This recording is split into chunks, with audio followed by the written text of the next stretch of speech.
All right, I'm so sorry. Phone calls during school days. That's not cool. I was explaining this, so there will be two parts to this video now.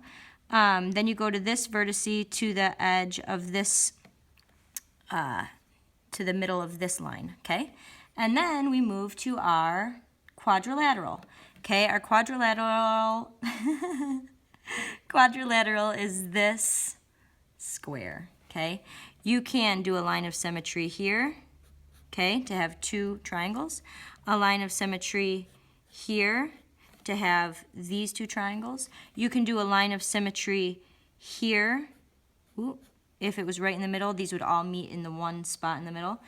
To do that, those two rectangles, you could do a line of symmetry here to have those two rectangles, and that's about it. So that's good. And then this one, okay? So you could divide, this is in hexagon, you could divide it that way. You could divide it that way. You could divide it this way, okay? You could go from straight one edge to the other edge, one edge to the other edge, one edge to the other edge, okay? We've got that so far. Then you can go from one like vertice to one vertice. So one like place where the two lines meet to the other place that the two lines meet. So that one has a lot. So every line should have a dividing line in the middle, and every corner should have one, okay? So those lines of symmetry, there's 6 lines of symmetry for here, 3 lines of symmetry for here, 5 lines of symmetry for here, and 4 lines of symmetry for here. And notice, that is also the number of sides that there are. 1, 2, 3, 4, 5, 6. 6 lines of symmetry. 4 lines of symmetry. 5 lines of symmetry. All right, now we've got to move on quickly.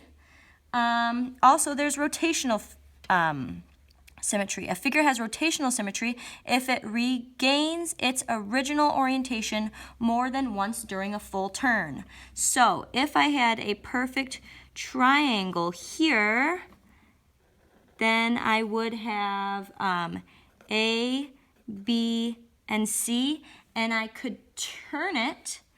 So I would have turn it this way, okay? This way. So I would have A down, A here, okay?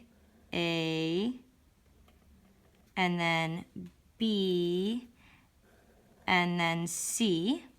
And then if I turned it again, see I'm turning it from A this way, I would have this image here, which would be A, B, C. And if this was a perfect triangle, you could see I've only taken this corner, turned it a little bit, turned it a little bit more, and it's the same figure. So that has rotational symmetry. Example 2. Which of these letters has rotational symmetry? Here's your letters. M, A, T, H. Okay, rotational symmetry is what you're looking for. If you turn your book as you are, look at the image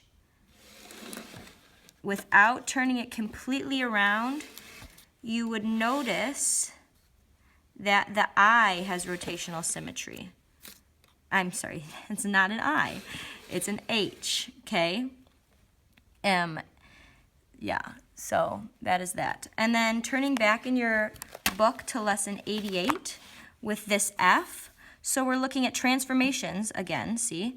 So a transformation, a line of symmetry would be if this F would go like that, okay? Then it would be symmetry, because if you folded the paper in half, you would have that image, okay, on the other side of this is my line of symmetry right here. Right here. You can choose any of your lines that are like sort of in the middle and do one square away, and then when you did the line of symmetry, it would be on the same exact line this way. So you might want to do here where you would be starting. So your image would be 1 square away from there, right on this, like that. And then a transformation, it'd be symmetry if you did it on the other side. Excuse me. We'll do some more work with this in class.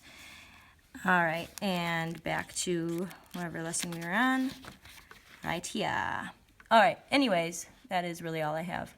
So, get this all written down. Oh, by the way, please draw a smile. I want you to actually draw those figures in example 1 up there like I did, and then just cross them each out.